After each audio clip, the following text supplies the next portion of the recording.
സഹോദരങ്ങളെ, ഞാൻ പറഞ്ഞത് ഒരാൾക്ക് മാറണോ, ഒരാൾക്ക് ജീവിതത്തിൽ മാറ്റമുണ്ടാകണോ? വലിയ പ്രസംഗം വേണ്ട, അവനൊരൊറ്റ വാക്ക് മതി, ഒരേ ഒരു വാക്ക്. ആ ഒരു വാക്കാണ് അവന്റെ ജീവിതത്തിൽ മാറ്റമുണ്ടാകുന്നതെങ്കിൽ ചെറുപ്പക്കാരാ, ഞാനൊന്ന് ചോദിക്കട്ടെ, ഞാൻ നിങ്ങളോട് പറയട്ടെ. മക്കാ ചന്തയിലെ ചമ്മാടിയായിരുന്ന സിരകളെ ബലിഭരിക്കുന്ന രാത്രിയിൽ ഉക്കാള ചന്തയിൽ പെൺകുട്ടികളുടെ കയ്യിൽ പിടിച്ച് ഉന്മാദ നൃത്തം ചവിട്ടിയ കാട്ടാളനായ ചെറുപ്പക്കാരനായിരുന്നില്ലേ ഖത്താബിന്റെ മകൻ ഉമർ? ഖത്താബിന്റെ മകൻ ഉമർ താരാട്ട് പാടിക്കൊണ്ടിരിക്കുന്ന പെൺകുട്ടികൾ കരയുമ്പോ ഉമ്മമാര് പറയും, മോളെ ദാ ഉമർ വരുന്നു എന്ന് പറഞ്ഞാൽ ആ വാക്ക് കേട്ടാലും മക്കള് പോലും, താരാട്ട് പാടിയിട്ട് ഉറങ്ങാത്ത മക്കള് പോലും പേടിച്ചരണ്ട് കിടന്നിറങ്ങിയ ആ നാട്ടിലെ ഏറ്റവും വലിയ പേടി സ്വപ്നമായ ഉമർ. ആ ഉമറിന്റെ ചരിത്രം എന്തെന്നറിക്കോ? കോടിക്കണക്കിന് രൂപ പലിശ കൊണ്ട് സമ്പാദിച്ച കോടീശ്വരനായ ഉമർ, സുന്ദരി പെണ്ണുങ്ങളില്ലാതെ കിടന്നിറങ്ങാത്ത ഉമർ. ഈ ഉപ്പളക്കുന്നിൽ വന്ന എന്റെ പ്രിയപ്പെട്ട ചെറുപ്പക്കാരോട്, കരുണോത്സുകരായ ചെറുപ്പക്കാരോട്, ആ ഉമർ ആരായിരുന്നെന്നറിയോ? ഉമറിന്റെ മസിൽ പവർ കണ്ടാൽ, ഉമർ കൈപൊക്കിയിട്ട് ഒരാളുടെ മുഖത്തടിച്ചാൽ അവന്റെ മുഖം പോലും തകർന്ന് തരിപ്പണമാകുമെന്നായിരുന്നു. ആരായിരുന്നു ഉമർ എന്നറിയോ? ഉമർ ഒരു ദിവസം മുസ്ലിം ആകുന്നതിന് മുക്കാവ ചന്തയിലേക്ക് പോയി. ആ ചന്തയിൽ പോയിട്ട് അവിടുത്തെ കച്ചവടക്കാരനോട് പറഞ്ഞു, എനിക്ക് 500 ദിർഹം വേണം, ഇപ്പോൾ എനിക്ക് 500 ദിർഹം തരണം. ആ സമയത്ത് ആ കച്ചവടക്കാരൻ പറഞ്ഞു, പത്രേ, ഞാൻ കച്ചവടത്തിന് കട തുറന്നിട്ടില്ല, രാവിലെയാണ്, മദ്യപിക്കണം ഉമറിന്, എനിക്ക് 500 ദിർഹം വേണം. അയാൾ കട തുറക്കുന്നതേയുള്ളൂ. അയാൾ പറഞ്ഞു, ഉമറെ, ഞാൻ കട തുറക്കുന്നതേയുള്ളൂ, 1 ദിർഹം പോലും എന്റെ കയ്യിലില്ല, കച്ചവടം നടക്കട്ടെ, കുറച്ച് കഴിഞ്ഞിട്ട് നീ വാ, അപ്പൊ ഞാൻ നിനക്ക് 500 ദിർഹം തരാം. ഉമറ് കച്ചവടം തുടങ്ങിയില്ലല്ലോ, കട തുറന്നില്ലല്ലോ, എങ്ങനെയാണ് ഉമറെ ഞാൻ തരിക?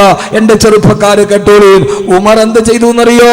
സ്വാഭാവികമായിട്ട് മനസ്സിലൊരൽപ്പം കനിവുള്ള മനുഷ്യൻ, കനിവില്ലാത്ത ഉമർ, സ്നേഹമില്ലാത്ത ഉമർ, വിട്ടുവീഴ്ചയില്ലാത്ത ഖത്താബിന്റെ മകൻ ഉമർ, ഒരു മനുഷ്യത്വമുള്ള മനുഷ്യനെ തുറന്നതല്ലേയുള്ളൂ, അല്പം കഴിഞ്ഞ് വരുമ്പോ കിട്ടുമല്ലോ എന്നോർക്കും. ഉമർ എന്ത് ചെയ്തു എന്നറിയോ? തന്റെ കയ്യിലിരിക്കുന്ന വാള് വലിച്ചൂരിയിട്ട് ആ മനുഷ്യന്റെ കഴുത്തിന് വെട്ടി. അയാളുടെ കഴുത്ത് വലത്തോട്ട് തിരിയുമ്പോ, എന്നിട്ടും കാട്ടാളനായ മനസ്സിന് സ്നേഹമില്ലാത്ത ഉമർ, മനസ്സ് കാരിരമ്പ് പോലെ ഉറച്ചുപോയ ഉമർ, ആ മനുഷ്യന്റെ വലത്തെ കൈയെടുത്ത് വെട്ടിച്ചിട്ട് അയാളുടെ കൊച്ചുവിരൽ, അയാളുടെ ചെറിയ വിരൽ വാളുകൊണ്ട് മുറിച്ചെടുത്തു. ആ മുറിച്ചെടുത്ത വിരല് ഒരു മുള്ളിന്റെ ഉള്ളിൽ കുത്തിയിട്ട് തന്റെ കഴുത്തിന് മാലയാക്കിയിട്ട് ഉമറിന്റെ, ആ മനുഷ്യൻ അറുത്തെടുത്ത ചെറുവിരലിൽ നിന്ന് രക്തം ഉമറിന്റെ നെഞ്ചിലൂടെ ഒഴുകുകയാണ്. തൊട്ടടുത്ത കടയിൽ പോയിട്ട് പറഞ്ഞു, അടുത്ത കച്ചവടക്കാരനോട് എനിക്ക് 500 ദിർഹം തരണം, എവിടെ ദിർഹം എടുക്ക്. ആ മനുഷ്യൻ പേടിച്ചു വിറച്ചു പോയി. എന്തിനാണ് ചെയ്തതെന്നറിയോ? നോക്കുമ്പോ തന്റെ തൊട്ടപ്പുറത്തെ പീഡികക്കാരന്റെ ചെറുവിരൽ മുറിച്ചിട്ട് അവന്റെ ചെറുവിരലിന്റെ രക്തം ഉമറിന്റെ നെഞ്ചകത്തോടെ ഒഴുകുകയാണ്. തന്നില്ലെങ്കിൽ അടുത്തത് തൂങ്ങുന്നത് നിന്റെ ചെറുവിരലാണ് എന്ന് പറയാതെ പറഞ്ഞ ഉമർ അപ്പുറത്തെ കച്ചവടക്കാരന്റെ കയ്യിൽ നിന്ന് 500 ദിർഹം വാങ്ങിച്ചിട്ട് തിരിച്ചുപോയി. ഇതാരുടെ കഥയാ? എത്രയോ വയല് നമ്മൾ കേൾക്കാറുണ്ട്. പക്ഷേ സഹോദരങ്ങളെ, 500 ദിർഹം കൊടുക്കാത്തതിന് കടക്കാരന്റെ ചെറുവിരൽ മുറിച്ച് കഴുത്തിൽ മുള്ളിൽ കുരുത്ത് മാല കെട്ടിത്തടന്ന ഉമറാൻ. ആ ഉമറിനെ മാറ്റിയതല്ല 2 മണിക്കൂർ പ്രസംഗമല്ലല്ലോ, 2 മണിക്കൂർ സെമിനാറല്ലല്ലോ, നടന്നു പോകുന്ന വഴിയിൽ സഹോദരിയായ ഫാത്തിമയുടെ ഖുർആനോദലല്ലയോ. ഫാത്തിമയിരുന്ന് ഖുർആനോദുകയാണ്. 2 വാക്ക്,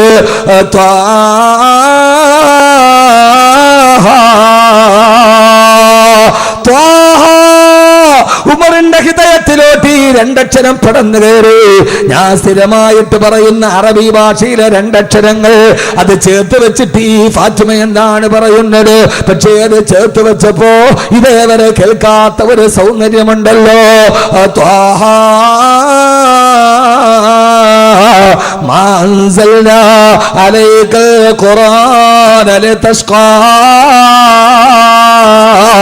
ഈ ഖുർആനെ ഞാൻ അവതരിപ്പിച്ചത് നിങ്ങൾ പരാജയപ്പെടാതിരിക്കാനാണ്. ഉമറിന്റെ ഹൃദയത്തിലേക്ക് ഖുർആന്റെ പ്രകാശം ചാട്ടുളി പോലെ ഇറങ്ങി. ഉമർ ചിന്തിച്ചു, ഞാൻ പരാജയത്തിലല്ലയോ, ഞാൻ ദുഃഖത്തിലല്ലയോ, ഞാൻ പലിശയിലല്ലയോ, ഞാൻ മദ്യപാനത്തിലല്ലയോ. ഈ ഖുർആൻ അവതരിപ്പിച്ചത് പരാജയപ്പെടാതിരിക്കാനാണ്. അശ്ഹദു അല്ലാ ഇലാഹ ഇല്ലല്ലാഹ് വഅശ്ഹദു അന്ന മുഹമ്മദ റസൂലുള്ളാഹ്. ഉപ്പളക്കുന്നിലെ ചെറുപ്പക്കാര് ലഹരിക്കടിമപ്പെട്ടു പോകാറ്, അശ്ലീലത്തിന് അടിമപ്പെട്ടു പോകാറ്, പെങ്ങളെ ലൈംഗികമായ ചേട്ടകൾക്ക് അടിമപ്പെട്ടു പോകാറ്, പീഡികക്കാരൻ ചോദിച്ചിട്ട് പൈസ കൊടുക്കാറ്, അവന്റെ ചെറുവിരൽ മുറിച്ചെടുത്തിട്ട് മുള്ളിൽ കൊളുത്തും മാലയാക്കി നടത്തിയ ഖത്താബിന്റെ മകൻ ഉമറിന്റെ ഹൃദയത്തിലേക്ക് കടന്നു വന്നത് രണ്ട് വാക്കുകളല്ലയോ? അതുകൊണ്ട് ഒരാൾക്ക് മാറ്റമുണ്ടാവണോ? അവൻ ജീവിതത്തിൽ നന്മയുടെ വഴിത്താറയിലൂടെ കടന്നതല്ലണോ? അള്ളാഹു പറയുകയാണ്, അവന്റെ ജീവിതത്തിൽ വലിയൊരു മാറ്റമുണ്ടാവാൻ ഒരേ ഒരു ചിന്ത മാത്രം മതി. കന്നക തമൂതു ഗദാ, അടുത്ത ദിവസം ഞാൻ മരിക്കുമെന്ന് കരുതുക. ഈ ഭൂമിയുടെ സുഭിക്ഷതയ്ക്ക് വേണ്ടിയല്ല ഞാൻ വന്നത്, ഇവിടെ അടിച്ചു പൊളിക്കാനല്ല ഞാൻ വന്നത്. ഇവിടെ പരമാവധി എന്റെ കാസർഗോഡ് പ്രിയപ്പെട്ട ചെറുപ്പക്കാരോട്, അടിച്ചു പൊളിയൊരൽപ്പം കൂടുതലാണോ എന്ന് സംശയമുള്ളവരോട്, ഇതിന് നമ്മൾ വന്നതല്ലല്ലോ, ഇവിടെ അടിച്ചു പൊളിക്കാൻ വന്നതല്ലല്ലോ, ഇവിടെ കൂത്താടാൻ നമ്മൾ വന്നതല്ലല്ലോ. ഇവിടെ എന്ത് പ്രയാസമുണ്ടായാലും ആഖിറത്തിൽ പ്രയാസപ്പെടുത്തല്ലേ അല്ലോ എന്നീ ദുനിയാവിനെ വലിച്ചെറിയാൻ, ഈ ദുനിയാവിന്റെ ദുഃഖത്തിന് പാമാക്യം കൊടുക്കാൻ, പരലോകത്തിന്റെ വിഹ്വലതയെ കുറിച്ച് ചിന്തിക്കാൻ, എനിക്കെന്റെ കയ്യിൽ എന്താണുള്ളത്, എന്റെ റബ്ബിന്റെ മുമ്പിൽ പോയി നിൽക്കുമ്പോ എനിക്ക് ജീവിതത്തിൽ എന്താണ് ബാക്കിയുള്ളത് എന്ന് ജീവിതത്തിൽ എന്നോർക്കാൻ. അതുകൊണ്ട് സഹോദരങ്ങളെ, ഈ ഭൂമിയോട് തലാക്ക് ചെല്ലുക, ഈ ദുനിയാവിനെ വലുതായി കാണാതിരിക്കുക. ആദരവായ പ്രവാചകൻ നബി മുഹമ്മദ് മുസ്തഫ, ആദരവായ പ്രവാചകൻ നബി മുഹമ്മദ് മുസ്തഫ സല്ലല്ലാഹു അലൈഹി വസല്ലമയുടെ പ്രിയപ്പെട്ട പത്നി ആയിഷ റളിയല്ലാഹു തആല പറയാണ്, ഒരു ദിവസം പാതിരാത്രിയിൽ ഞാൻ ഹബീബായ നബി തങ്ങളുടെ കൂടെ ഉറങ്ങാൻ കിടന്നു. രാത്രിയിൽ ഞാനും എന്റെ പ്രവാചകൻ ഒന്നിച്ച് കിടന്നുറങ്ങവേ പാതിരാ സമയത്ത് ഞാൻ എഴുന്നേറ്റ് നോക്കുമ്പോ എന്നെ ഹബീബായ നബി തങ്ങളെ എന്റെ പരിസരത്ത് കാണാനില്ല. എനിക്ക് പേടിയായി, വിഹ്വലതയായി. രാത്രിയിൽ എന്റെ കൂടെ കിടന്നുറങ്ങാമെന്ന എന്റെ പ്രവാചകനെവിടെ, എന്നെ മുത്തുദൂതരെവിടെ, എന്റെ പ്രിയപ്പെട്ട ഹബീബെവിടെ? വിഹ്വലതയോടെ ഞാൻ അവിടെ നിന്ന് എഴുന്നേൽക്കുമ്പോ ഹബീബായ നബി തങ്ങളെ കാണുന്നില്ല. ഞാൻ മദീന മുഴുവനും പരതി നോക്കി, അവിടെയെങ്ങും അല്ലാഹുവിന്റെ റസൂലിനെ കാണുന്നില്ല. കുറെ കഴിഞ്ഞപ്പോ എന്റെ മനസ്സിനൊരു എനിക്കൊരു സംശയമായി. ഞാൻ ഉറങ്ങിയപ്പോ അടുത്ത ഭാര്യമാരുടെ വീട്ടിൽ പോയിട്ടുണ്ടാകുമോ? പെണ്ണല്ലേ, പെണ്ണങ്ങനെയൊക്കെ വിചാരിക്കൂ. പലപ്പോഴും അങ്ങനെയാണ്. എന്നെ ഉറക്കി കിടത്തിയിട്ട് മറുഭാര്യമാരുടെ വീട്ടിൽ പോയിട്ടുണ്ടാകുമോ? എത്ര സുന്ദരമായ ചരിത്രമെന്നറിയോ?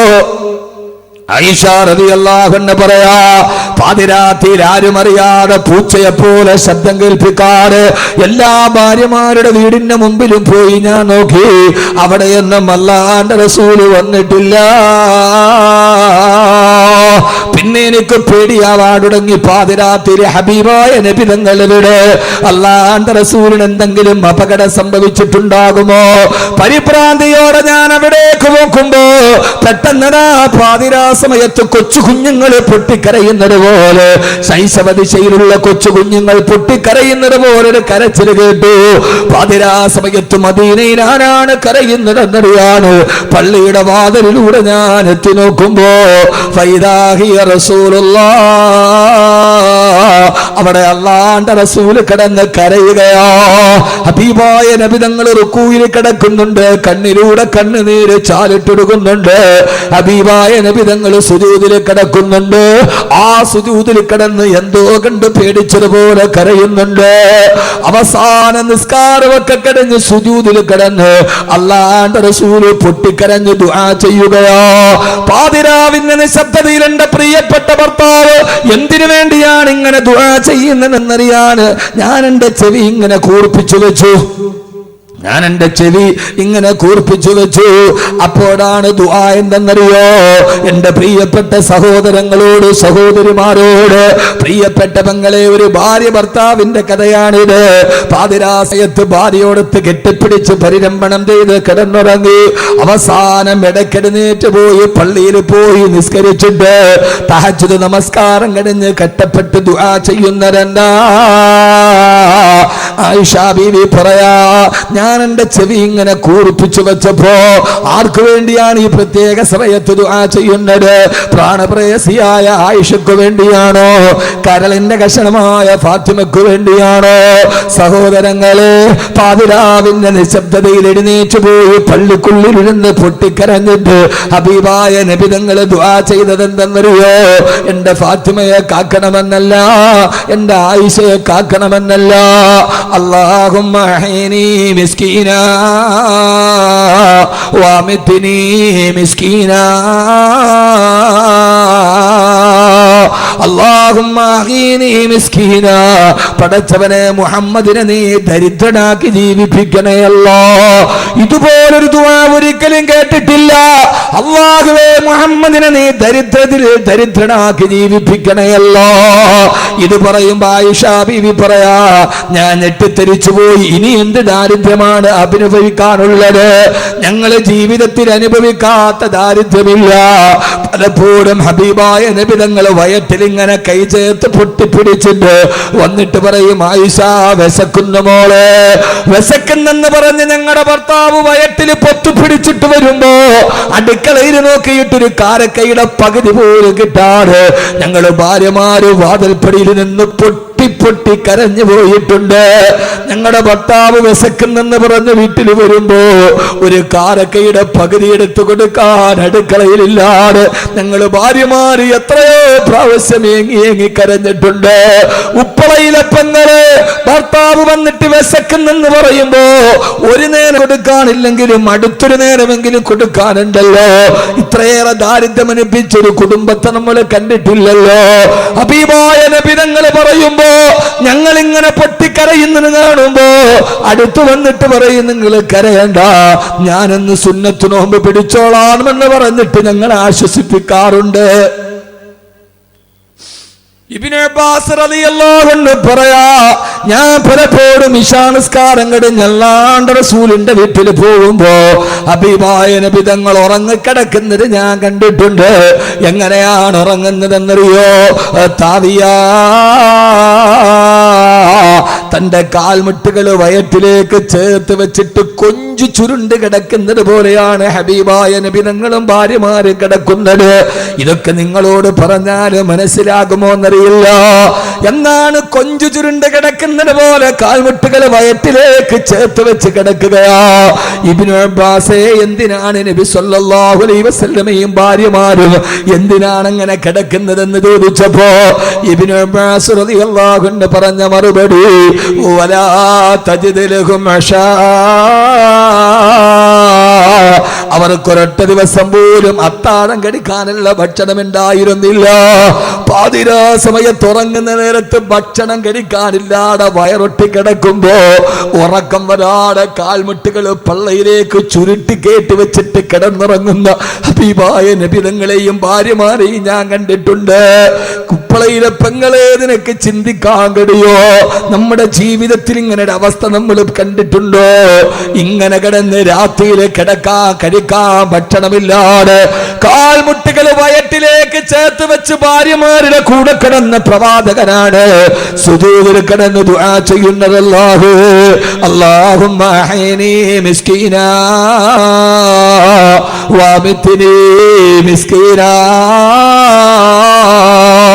പടച്ചവനെ, നീ എന്നെ ദരിദ്രനാക്കണേ അല്ലാ. ആയിഷ ബീവി പറയാണ്, ഇനി എന്ത് ദാരിദ്ര്യമാണ് ഞങ്ങൾ അനുഭവിക്കാറുള്ളത്? ഞങ്ങളും ദാരിദ്ര്യത്തിലാണ്. എന്റെ പ്രിയപ്പെട്ട സഹോദരങ്ങളെ, എന്താണ് കാരണമെന്നറിയോ? ഈ ജീവിതത്തെ ഒരു ജീവിതമായി ഖുർആൻ പരിഗണിച്ചിട്ടില്ല. ഇവിടെ എത്ര കഷ്ടപ്പെട്ടാലും അല്ലാഹുവിന്റെ പരലോകത്തെത്തുമ്പോ ചെറുപ്പക്കാരെ നമുക്ക് തല ഉയർത്തി നിൽക്കണ്ടേ. അതുകൊണ്ട് കള്ളിനോട് വിട, കഞ്ചാവ് ദുനിയാവിനോട് വിട, സിനിമയോട് വിട, ആഭാസങ്ങളോട് വിട, ഈ കാണുന്ന ദീനിന് നിരക്കാത്ത ആഭാസങ്ങളോട് വിട. ഇനി നമ്മൾ പുതിയ ചിന്തയിലേക്ക് നടന്നു പോവുക. ഈ ദുനിയാവ് സുഖിക്കാനുള്ളതല്ല, ഇത് ആസ്വദിക്കാനുള്ളതല്ല. പെങ്ങളെ, നിങ്ങൾ ജീവിതത്തിൽ ആഡംബരത്തെ കൊതിക്കുന്നുവോ? നിങ്ങൾ ഇവിടെ ഹറാമുകളെ കൊതിക്കുന്നുവോ?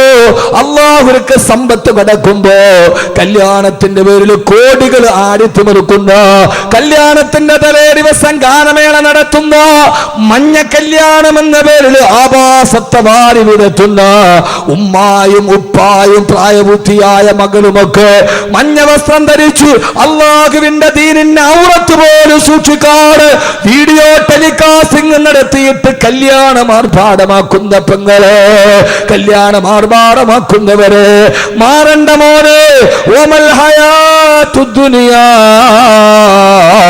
ഇല്ലാ മതാഉൽ ഗുറൂർ. ഈ ദുനിയാവ് നിങ്ങളെ ചതിക്കുമേ. അതുകൊണ്ട് ഈ ആഡംബരത്തിനോട് വിട പറയണം, ഈ അനാശാസ്യത്തിനോട് വിട പറയണം. ഇതൊക്കെ പറയുമ്പോ മൂല്യാക്കന്മാര് മൂരാച്ചികളാ, വാക്കവിമാര് പ്രസംഗിക്കുന്നതെന്തിനാ? അവരുടെ മേല് കുതിര കയറാനാണ് ആൾക്കാർക്ക് താല്പര്യം. ആരൊക്കെ പറഞ്ഞാലും ഞങ്ങൾ ഇത് ചെയ്യുമെന്ന് പറയുന്നവരോട് സമ്പത്തിന്റെ പേരിൽ അഹങ്കരിക്കുന്നുവെങ്കിൽ കാറൂനിനെ ഓർക്കുക, കുടുംബത്തിന്റെ പേരിൽ അഹങ്കരിക്കുന്നെങ്കിൽ അബൂലഹബിനെ ഓർക്കുക, സമ്പത്തിന്റെ പേരിൽ അഹങ്കരിക്കുന്നെങ്കിൽ കാറൂനെ ഓർക്കുക. തന്റെ സമ്പത്തിന്റെ ആഡംബരം കാണിക്കാൻ ആയിരക്കണക്കിന് കുതിരകൾ, കുതിരയുടെ മുകളിൽ സ്വർണ്ണ ഖജനാവുകൾ, 10,000കണക്കിന് അനുയായികളുമായി തന്റെ നാട്ടിലൂടെ തന്റെ സമ്പത്തിന്റെ ആഡംബരം കാണിച്ച കാറൂൻ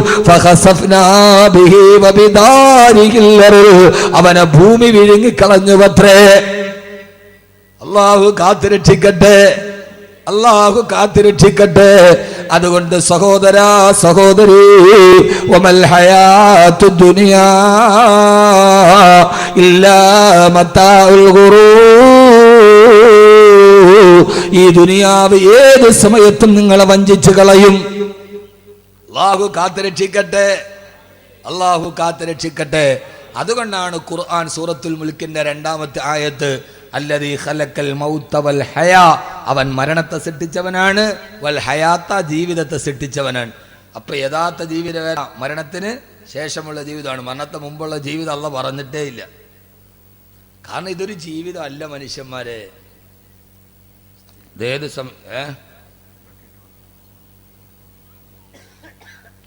അതൊക്കെ ഞാൻ പറയാം നിങ്ങൾ അടങ്ങിയിരിക്കേ, നിങ്ങൾ ബേജാറാവേണ്ടതൊക്കെ അതിന്റെ സന്മയത്വം പോലെ ഇൻഷാ അല്ലാഹ് പറയാം കേട്ടാ. അള്ളാഹു സ്വീകരിക്കട്ടെ. സംഘാടകർക്കൊരു ബേജാറുണ്ടല്ലോ സാധുക്കൾക്ക്.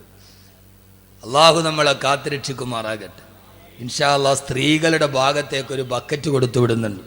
സ്ത്രീകൾ എവിടെ ഇരിക്കുക? എടാ ബാക്കില.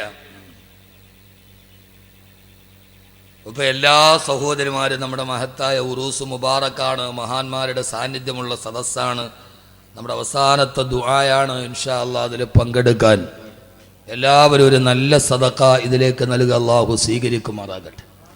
ഞാനൊരു നാടൻ വർത്തമാനം തന്നെ പറയാത്തത് വിഷയം അത്രയേറെ ഗൗരവമുള്ളത് കൊണ്ടാണ്. കഞ്ചാവിനെ കുറിച്ച് പറയണ്ട, ലഹരിയെക്കുറിച്ച് പറയണ്ട, എല്ലാ തോന്നിയാസം അവസാനിക്കാൻ ഒരൊറ്റ ബോധം മതി, ഇതൊരു യഥാർത്ഥ ജീവിതം അല്ല. ആ ഒരു ബോധമുണ്ടായാൽ എല്ലാവരുടെ മനസ്സും മാറും. അള്ളാഹു സ്വീകരിക്കട്ടെ. അതുകൊണ്ട് വാരി വലിച്ചു പറയുന്നതിലല്ല, അനിവാര്യമായ 3 ചിന്തകൾ ഇനി ഇൻഷാ അല്ലാഹ് നമ്മുടെ ജീവിതത്തിൽ ഉണ്ടാവണം. എത്ര ചിന്തകൾ? 3 ചിന്തകൾ. ആ 3 എണ്ണം കൂടെ പറയും ഇൻഷാ അല്ലാഹ്. ഇപ്പൊ തന്നെ പത്രം കഴിഞ്ഞു, അത് വിഷയമില്ല. ആ 3 കാര്യം എപ്പോൾ പറഞ്ഞു തീരുന്നു അപ്പോൾ നമുക്ക് നിർത്തിയാൽ മതി. പോരെ? നിങ്ങളിരിക്കൂലേ? ഞാൻ നേരത്തെ നിർത്തുന്നവർക്ക് പരാതി, ആ പരാതി അങ്ങ് തീരട്ടെ. അള്ളാഹു സ്വീകരിക്കട്ടെ. അൽഹംദുലില്ലാഹ്, നല്ല സദസ്. സഹോദരങ്ങളെ ഒത്തിരി പറയുന്നില്ല. എൻ്റെ പൊന്നു സഹോദരങ്ങളോട്, എൻ്റെ ജീവിതം മാറണം, നിങ്ങളുടെ ജീവിതം മാറണം. അള്ളാഹുക്ക് ഇഷ്ടപ്പെട്ട പൊരുത്തപ്പെട്ട വഴിയിലൂടെ സഞ്ചരിക്കണം. അവസാനം മരിക്കണ നേരത്ത് നമ്മുടെ മയ്യത്ത് നോക്കിയിട്ട് ആളുകൾ പറയണം, ആ മുഖത്തെന്തോ ഒരു പുഞ്ചിരിയാണ്, മാഷാ അല്ലാഹ്, ആ മുഖത്തെന്തോ ഒരു ചിരിയാണ്. യഥാർത്ഥത്തിൽ ചിരിക്കേണ്ടത് മരിക്കുന്ന സമയത്താണ്. എൻ്റെ പൊന്നു സഹോദരിമാരെ, അതുകൊണ്ട് മനസ്സിനെ കുറച്ചൊക്കെ പിടിച്ചു നിർത്തി, മോഹങ്ങൾക്ക് കുച്ചുവലം കിടിയും.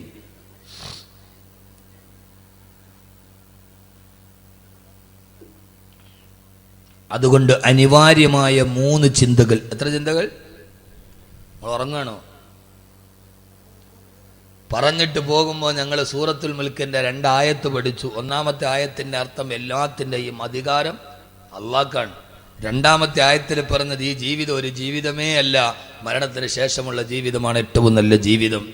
ആ ജീവിതത്തിലേക്ക് നടന്നു പോകണമെങ്കിൽ നമ്മുടെ ചിന്തകളെ നമ്മൾ മാറ്റണം. അനിവാര്യമായ 3 ചിന്തകൾ ഉണ്ടാവണം.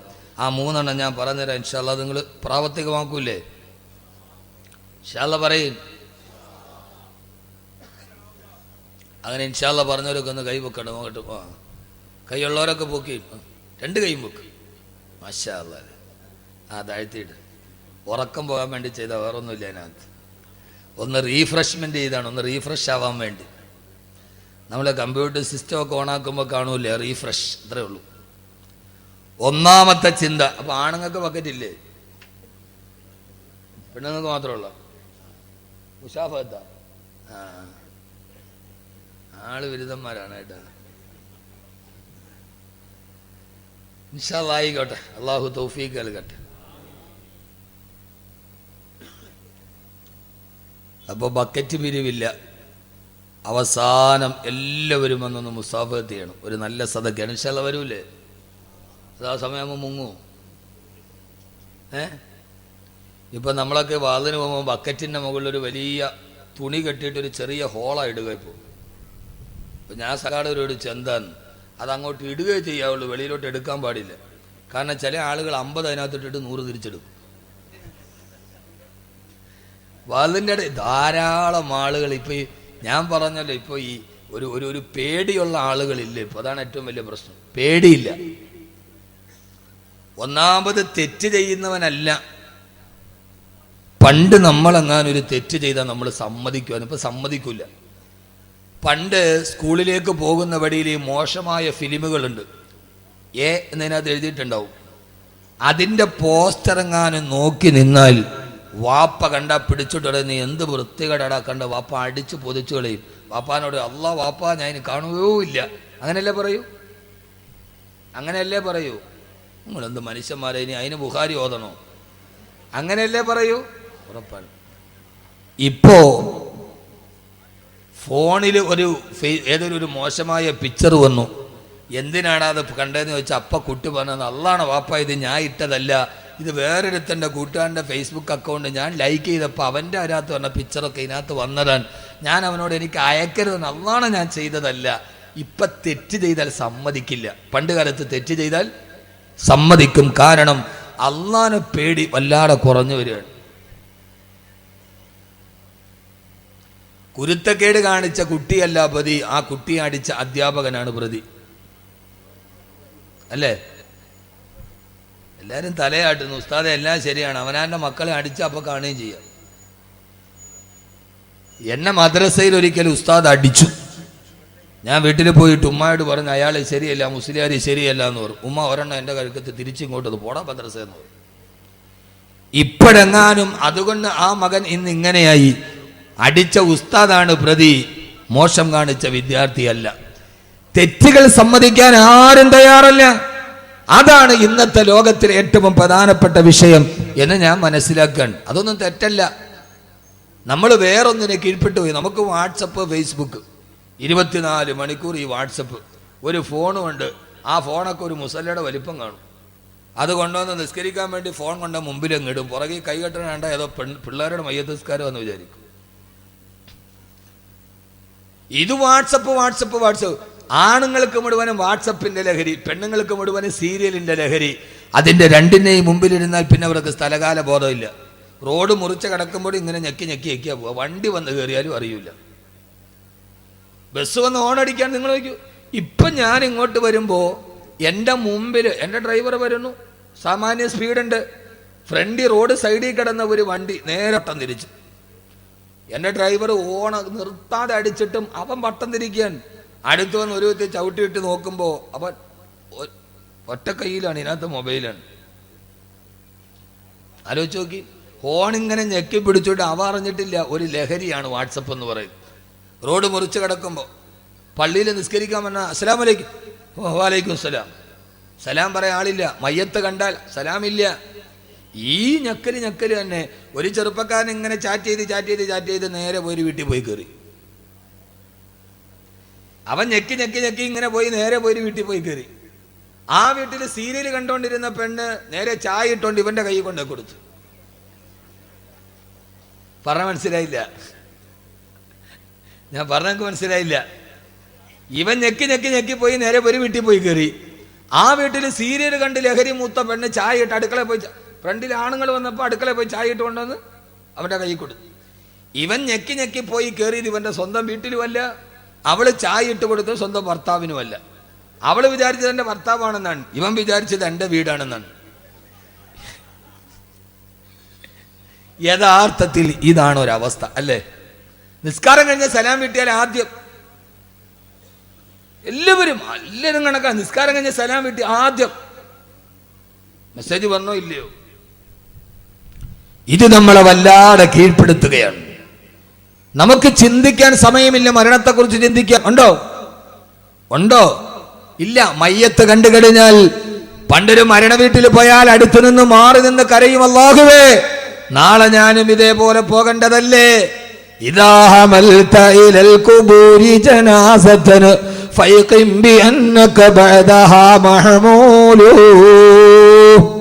പടച്ചവനെ നാളെ ഇതേപോലെ എന്നെയും കൊണ്ടുപോകുമല്ലോ. ഇത് മയ്യത്ത് കണ്ടു മാറി എന്നിട്ട് ചിന്തിക്കാൻ സമയമില്ല. അതാണ് പുതിയ ലോകത്തിന്റെ ഏറ്റവും വലിയ വിശേഷം.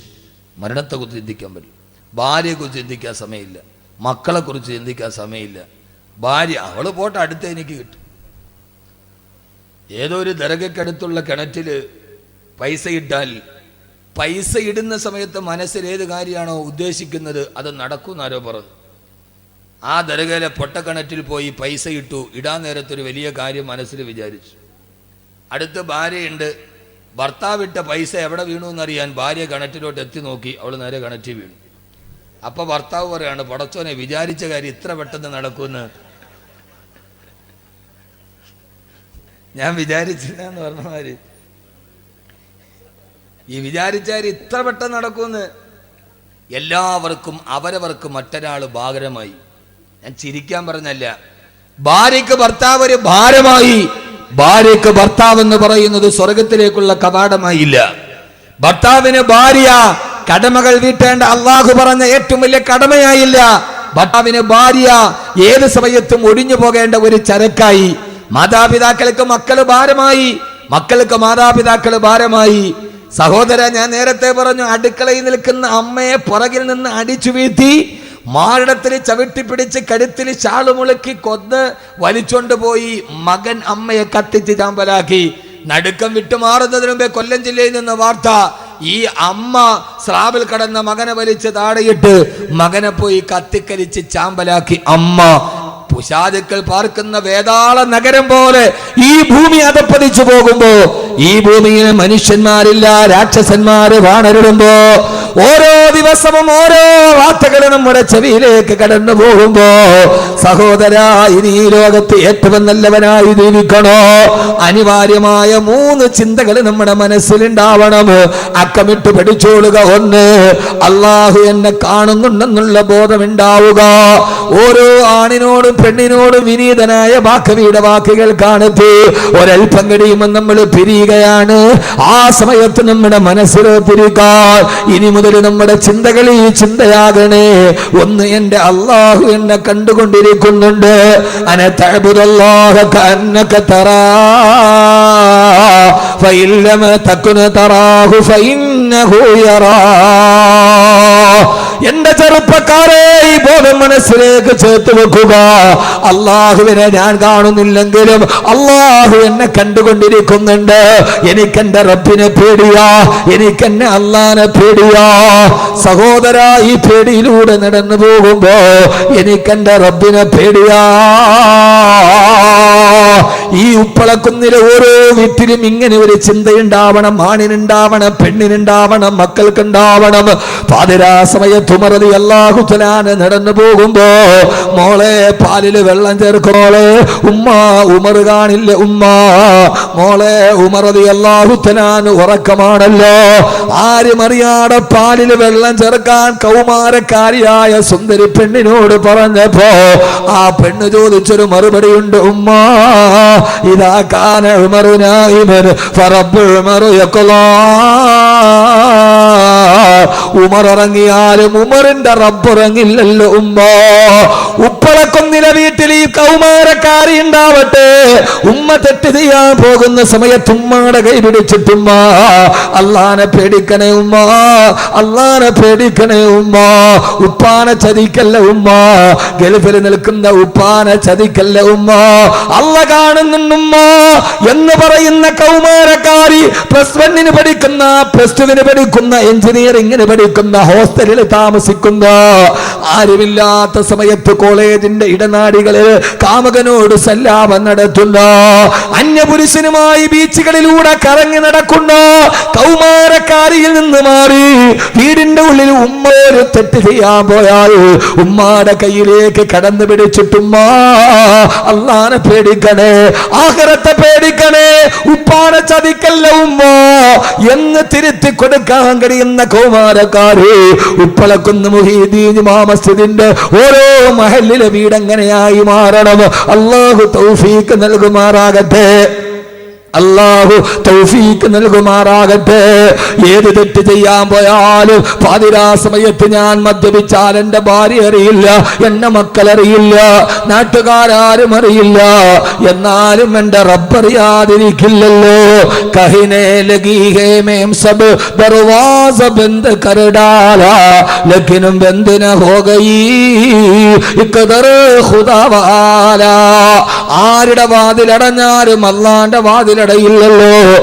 ഏത് സമയത്തും മനസ്സിലൊരു ചിന്ത വേണം, അല്ലാഹുവേ ഞാനിനി മദ്യപിക്കില്ല, ഞാനിനി പലിശ വാങ്ങിക്കില്ല, ഞാനിനി ചൂതാട്ടം നടത്തില്ല. കാരണം നീ എന്നെ കാണുകയാണല്ലോ, നീ എന്നെ കാണുകയാണല്ലോ. ഇത് മദ്യപാനത്തിൽ മാത്രമല്ല, കുടുംബ ജീവിതത്തിലും അല്ലാഹുവിനെ കുറിച്ച് പേടിയുണ്ടാവണേ. ഈ അഹമ്മദ് കബീർ പറയുന്നത് മുഴുവനും ഖുർആനാണ്, ഖുർആനാണ്. ഒരു വാപ്പാന്റെ 2 മക്കൾ തമ്മിൽ തെറ്റിലാണ്, 2 സഹോദരങ്ങൾ തമ്മിൽ പകയാണ്. ആ സമയത്ത് ജേഷ്ഠനായ കാബീൽ അനിയനായ നിരപരാധിയായ അനുജനോട് കൊല്ലാൻ വരുന്ന സമയത്ത് അനുജൻ ഹാബീൽ പറഞ്ഞ ഒരു മറുപടിയുണ്ട്. കാബീൽ അനുജനോട് അസൂയ മൂത്തിട്ട് ഒട്ടകത്തിന്റെ തോളല്ലുകൊണ്ട് തലയിലടിച്ച് കൊല്ലാൻ വരുമ്പോ, തന്റെ പ്രിയപ്പെട്ട ജേഷ്ഠൻ തന്നെ കൊല്ലാൻ വരുമ്പോ അനിയനായ ഹാബീൽ പറയുന്നൊരു മറുപടി ഖുർആൻ പറയുന്നുണ്ട് സൂറത്തുൽ മാഇദ. ലഇൻ ബസത്ത ഇലയ്യ യദക ലിതഖ്തുലനി മാ അന ബിബാസുത്തിൻ യദിയ ഇലൈക ലിയഖ്തുലക ഇന്നി അഖാഫുല്ലാഹ റബ്ബൽ ആലമീൻ. തന്റെ ജേഷ്ഠൻ തന്നെ കൊല്ലാൻ ഒട്ടകത്തിന്റെ തോളല് കൊണ്ട് അടിക്കാൻ വരുമ്പോ, പ്രിയപ്പെട്ട ജേഷ്ഠാ നിങ്ങൾ എന്നെ കൊല്ലാമെന്നാലും നിങ്ങളോട് ഞാൻ തിരിച്ചൊന്നും പറയില്ല. അതെനിക്ക് നിങ്ങളോട് തിരിച്ചു ചെയ്യാൻ അറിയാത്തത് കൊണ്ടല്ല, തിരിച്ചു ചെയ്യാൻ എന്റെ കൈക്ക് ആരോഗ്യമില്ലാത്തിട്ടല്ല, ഈ പറയുന്നത് പോലെ തിരിച്ചു പറയാൻ അനുജന് കഴിയാത്തത് കൊണ്ടല്ല. പക്ഷേ ഇന്നി അഖാഫുല്ലാഹ റബ്ബൽ ആലമീൻ. എന്റെ പ്രിയപ്പെട്ട ചേട്ടാ, എനിക്ക് എന്റെ റബ്ബിനെ പേടിയോ. ഇവിടെ നമ്മൾ തമ്മിൽ മത്സരിച്ചാല് നാളെ പരലോകത്ത് അല്ലാഹുവിന്റെ മുമ്പിലും മറുപടി പറയണ്ടേ എന്ന് ജേഷ്ഠനായ കാബീലിനോട് ഹബീൽ പറഞ്ഞ മറുപടി എന്റെ ഉപ്പളക്കുന്നിലെ സഹോദരങ്ങളോട് ഏത് കാര്യമാണെങ്കിലും ഞാൻ ചുരുക്കുകയാണ്. അത് വ്യക്തി ജീവിതത്തിൽ, സ്വകാര്യ ജീവിതത്തിൽ, കുടുംബ ജീവിതത്തിൽ, ഭാര്യ ഭർത്തൃ ജീവിതത്തിൽ പെണ്ണേ ഞാൻ ക്ഷമിക്കുന്നത് ഇന്നി അഖാഫുല്ലാഹ റബ്ബൽ ആലമീൻ. എനിക്കെന്റെ അല്ലാഹുവിനെ പേടിയാ, അവൻ എന്നെ സദാ നിരീക്ഷിക്കുന്നുണ്ട്. ഇന്ന റബ്ബക ലബിൽ മിർസാദ്. എന്റെ അല്ലാഹു സദാ എന്നെ നിരീക്ഷിച്ചു കൊണ്ടിരിക്കുകയാണ്. അല്ലാഹു ബോധം തരട്ടെ, ആമീൻ പറ. പിന്നെ അവൻ തെറ്റ് ചെയ്യോ? അള്ളാഹു എന്നെ കാണുന്നുണ്ടെന്ന് ചിന്തിക്കുന്നവൻ പിന്നെ തെറ്റിയോ? അവനെ നന്നാക്കാൻ പിന്നെ വാള് വേണോ? അവനെ നന്നാക്കാൻ പിന്നെ ഉസ്താദ് വേണോ? അവനെ നന്നാക്കാൻ അവൻ തന്നെ മതി. അതുകൊണ്ട് ഈ 3 ചിന്ത പെണ്ണുങ്ങളെ, സഹോദരിമാരെ, അഹമ്മദ് കബീർ വാക്കവി ഒന്നും പറഞ്ഞില്ലെന്ന പരാതി വേണ്ട. എൻ്റെ റബ്ബ് എന്നെ കാണുന്നുണ്ടെന്നുള്ള ബോധം, ചിന്ത മനസ്സിലുണ്ടാവുക. 1.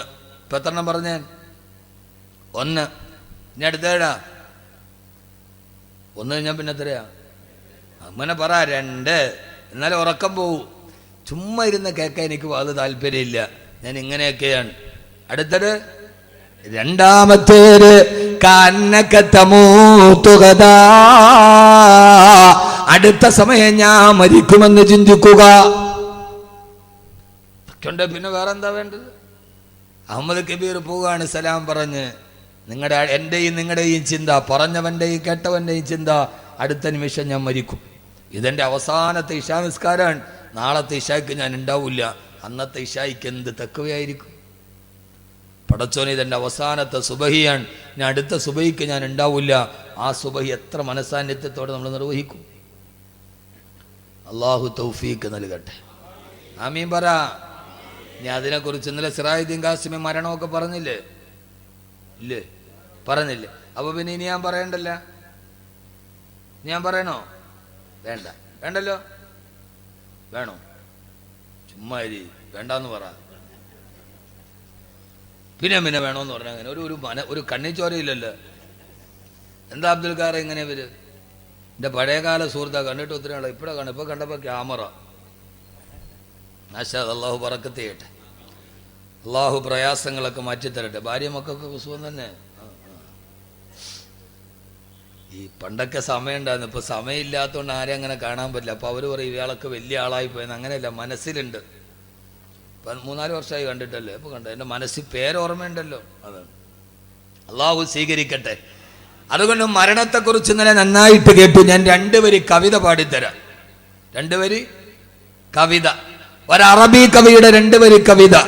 അത് മാത്രം മതി, വേറെ ഒന്നും വേണ്ട. വേറെ കവിതയൊന്നുമല്ല. അറബി കവി വാഴ്ത്തപ്പെടട്ടെ. അദ്ദേഹത്തിന്റെ 2 വരി കവിത.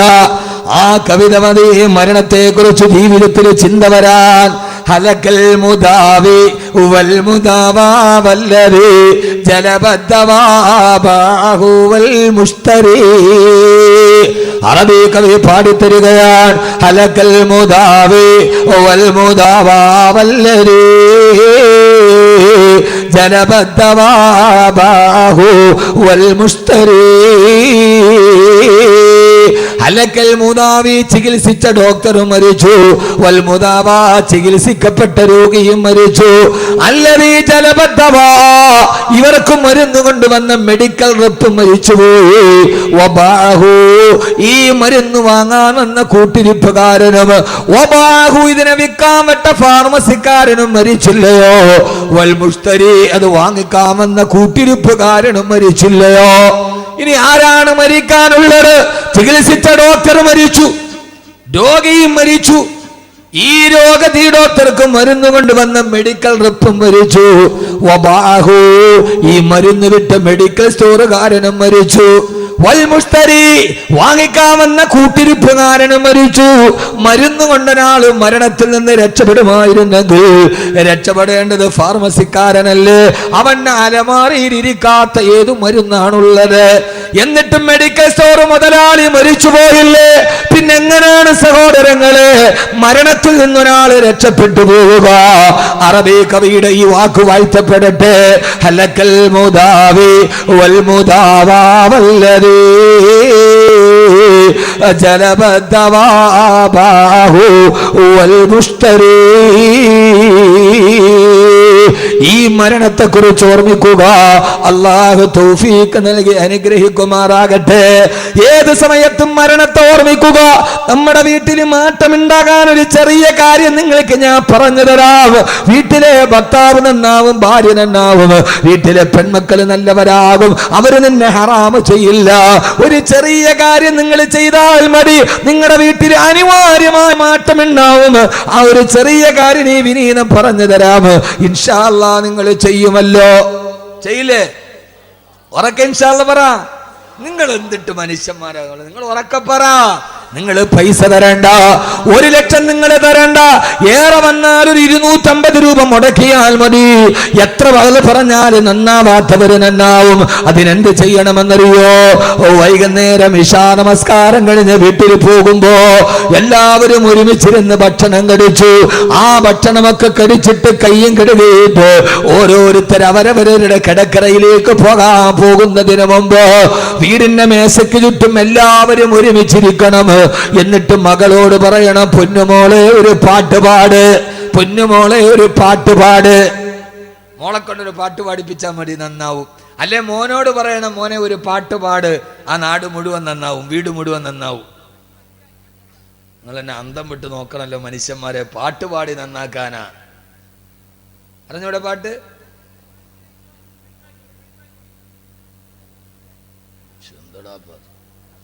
ഇവിടെ സീരിയസ് കാര്യം പറയുമ്പോൾ അവിടെ സൈഡാക്കിക്കോളി. നീ ബേഞ്ഞ് കീഞ്ഞ് പോവാനുള്ളതിന് ഇവിടെ നോക്ക്. മകളെ കൊണ്ട് എന്ത് ചെയ്യണം? ഒരു പാട്ട് പാടിപ്പിക്കണം. പഠിപ്പിക്കോ മകനെ കൊണ്ട്? ഏത് പാട്ടാ? മരണത്തെ കുറിച്ച് പാടണം. അല്ലാതെ ഇല്ല മറ്റേ പാട്ടല്ല, പ്രണയം. നീലരാവിൽ നഗ്നമേനികൾ നീലരാവിൽ ഉരസുന്ന സുഖമല്ലോ പ്രണയം. അതല്ല പ്രണയം എന്ന് പറഞ്ഞാൽ എന്താ? എനിക്ക് പറയാൻ ഉത്തരവുണ്ട്, പക്ഷെ പറയാൻ ഈ സ്ഥലം ശരിയാവല്ലാത്തോണ്ട് ഞാൻ പറയാതിരിക്കാണ്. നമ്മുടെ മാപ്പിളപ്പാട്ട് വലിയ മുബാറക്കായിട്ട് ബിസ്മി പറഞ്ഞ് ഒതുവെടുത്തിട്ട് നമ്മളിട്ട് കേൾക്കണം. മാപ്പിളപ്പാട്ടേരാ? നീലരാവിൽ നഗ്നമേനികൾ ഉരസുന്ന സുഖമല്ല പ്രണയം എന്നാരാടാ മോനെ പറഞ്ഞത്? പരിപൂർണ നഗ്നമായ 2 ശരീരം തമ്മിൽ ഉരസുമ്പോൾ ഉണ്ടാകുന്ന വികാരമാണ് പ്രണയമെന്നാണ്. ഏത്? എനിക്കിപ്പോ എഴുതിയവൻ കേസ് കൊടുത്താലും ഡയറക്ടേഴ്സ് എനിക്കത് പുല്ലാണ്. അങ്ങനെയല്ലേ പാട്ട്? അങ്ങനെയല്ലേ? ഓ കഷ്ടം. മുത്തക്കീങ്ങളൊന്നും അറിഞ്ഞൂടാ അവർക്ക്. നിങ്ങൾ ഇരിക്കണ ഇരിപ്പ് കണ്ട ഇവർക്ക് ഇതൊന്നും അറിഞ്ഞൂടാ. മുത്തക്കീങ്ങൾ ഖുർആൻ മാത്രമേ അറിയാവൂ. മാപ്പിളപ്പാട്ടാൻ